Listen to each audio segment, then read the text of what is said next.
That's a rocket. Hello, my name is Bob Carter. But you may know me as Baraka. Or better yet, Shao Kahn. And today's episode is about Mortal Kombat.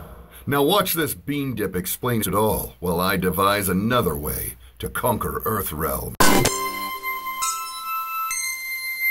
Mortal Kombat is a multimedia franchise often simplified into a bloody, gory tournament fighting game. And while all of that is super true with a capital K, at its essence, it is an ever-continuing storyline and an ever-evolving experiment in what video gaming experiences can and could be. In 1991, Ed Boon and John Tobias were hired by Midway Games to create a video game starring martial artist, action star, and collection of muscles from Brussels, Jean-Claude Van Damme. The game was originally intended to be an adaptation of the film Universal Soldier. Halfway through production, Van Damme departed, so they decided to create something completely original, inspired by Chinese legends and mythology, and heavily influenced by the films Zoo Warriors and The Swordsman. The residual influence of Jean-Claude Van Damme can be seen in the character of the Hollywood action star, split-taking, ball-punching Johnny Cage. The series takes place in a universe consisting of multiple realms, all created by the all-powerful Elder Gods. The realms consist of Earthrealm, Netherrealm, Outworld, the Realm of Order, the Realm of Chaos, the Realm of Laundromats. I don't know all the realms, but maybe there is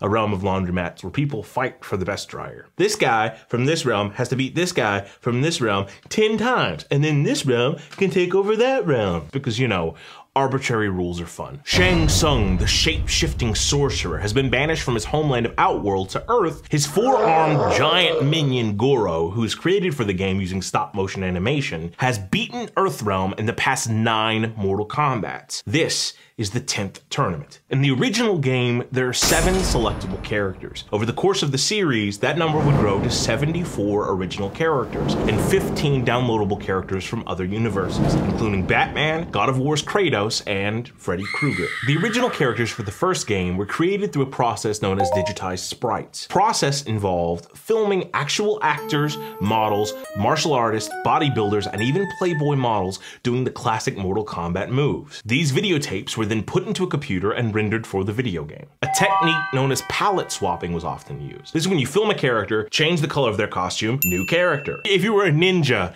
this is how you were created. Now, the original color of the ninjas' costumes were red. A glitch would happen that would let you get a sneak peek of the original color palette. This led to rumors that there was a female ninja by the name of Scarlet and a red ninja by the name of Ermac. The term Ermac is actually a computer abbreviation for the term error macros. Now, these characters started off as rumors until the actual creators heard of them and thought, well, that sounds cool. The original game culminates with the victory of Liu Kang. The Kang character was originally conceived to be a bald Japanese monk by the name of Minamoto Yoshitsune, but the character was later redesigned to be Chinese and to resemble Bruce Lee because that first name was really hard to say. Play was available in one-on-one battles, tournament mode, and mini-games like Test Your Might. Subsequent sequels would later advance this and introduce adventure storyline modes, conquest, create your own character. There's a race car Mortal Kombat game. There's like a Galaga thing. Eventually, you're gonna have Mortal Kombat Sims. I don't know how they're gonna put a K in it, but it's gonna happen, trust me. The first game introduced for the first time in any game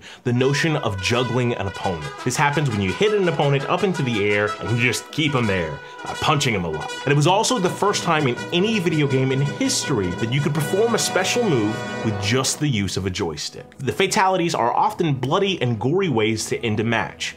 Pretty drastically, I would say. You don't come back from those so well. The fatalities would later evolve into friendships, babalities, stage fatalities, brutalities, mercies, harakiris, and once rumored but then canon, animality.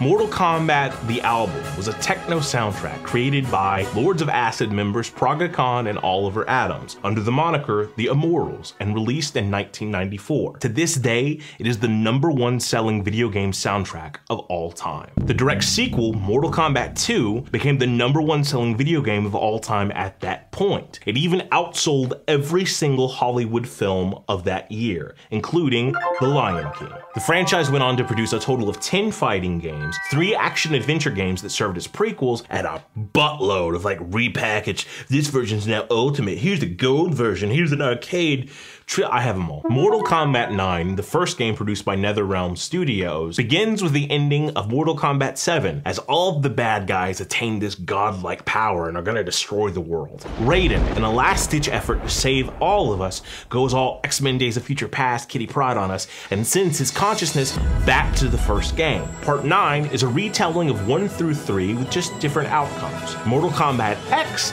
is a direct sequel to them that takes place 22 years later. It features classic characters, new characters, and downloadable content, including Jason Voorhees and the Predator, who ironically was originally intended to be played by Jean-Claude Van Damme. The franchise went on to inspire a live-action touring show, 2 television series, an animated prequel, and 2 live-action films, the first of which was originally intended to have Brandon Lee play the part of Johnny Cage. However, due to his tragic passing on the set of the film The Crow, the part was recast with Lyndon Ashby. In 2010, Warner Premiere ordered a web series based on an unlicensed, unofficial short called Mortal Kombat Rebirth. Mortal Kombat Legacy, like the short, was directed by Kevin Tench, I can't say his name, the show's awesome, check it out on YouTube. The history of Mortal Kombat hasn't always been friendships. We here at BeanDip want to explain it all for you, to put these nerd icons into a context, because like Mortal Kombat 3 says, there is no knowledge that is not power. Critical studies professor Marcia Kinder cited the game as being misogynist, stating that fatalities were only performable on the female characters. She went on later to say that the female characters were all overly sexualized, but the sexualization of the characters wasn't the main issue. The fatalities of the first Mortal Kombat directly led to the congressional hearings that directly led to the creation of the ESRB rating system.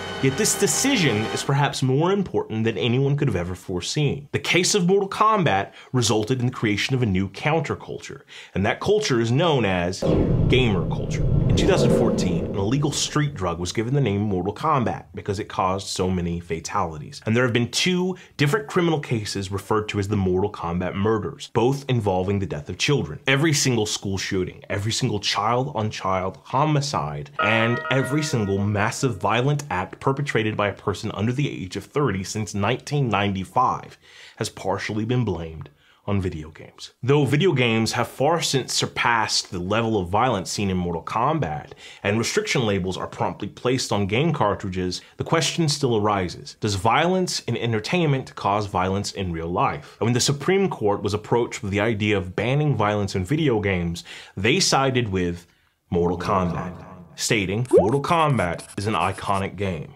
which I'm sure half of the clerks who work for us spent a considerable amount of time in adolescence playing, and they're just fine. Here are 6 things that make me a Mortal Kombat dork. 1, I relish in Mortal Kombat humor. Like the toasty thing, that's one of the co-creators of the game that you're seeing. Noob Sabat is Boone and Tobias, just flipped around backwards. There's a character named Mocap, that's a motion capture, that's what that means. And it's just a dude who works at a film studio who accidentally gets sucked into Outworld and has to fight for his life. And then there's Purple Rain. There's a character named Rain who's purple, and because they're Prince fans. This game is brilliant. 2, so I have a few tattoos, right? And I was born in November, so I got this guy, and I'm a type 2 diabetic, so I got this guy. But this one's not completely finished. I'm actually gonna get ice added to it, so I will have my Sub-Zero and Scorpion tattoos. 3, I have a really good friend named Aaron, but I refer to him as Schwab, and the entire internet should too. Every single year we have a Mortal Kombat party. I have a girlfriend, I swear I do.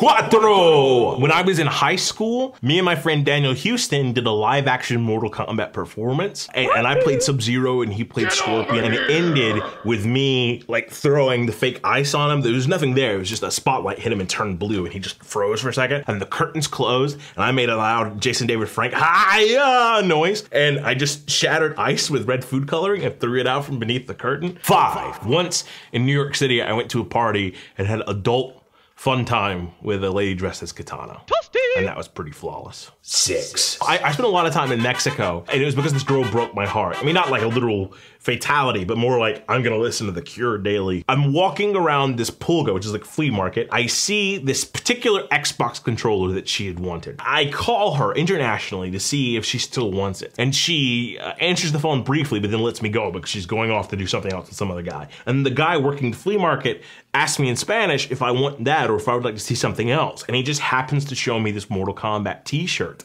And it's the first English I've seen in a couple months, right? And in perfect English, he looks at me and he goes, "She's not worth it, man. She's not worth it."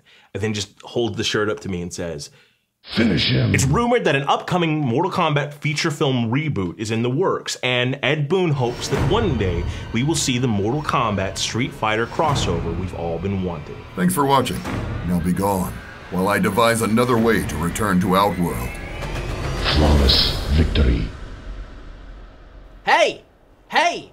Watch some more stuff by Stanley's World of Heroes. Watch some more stuff by Bean Dip Productions, because what else are you gonna do?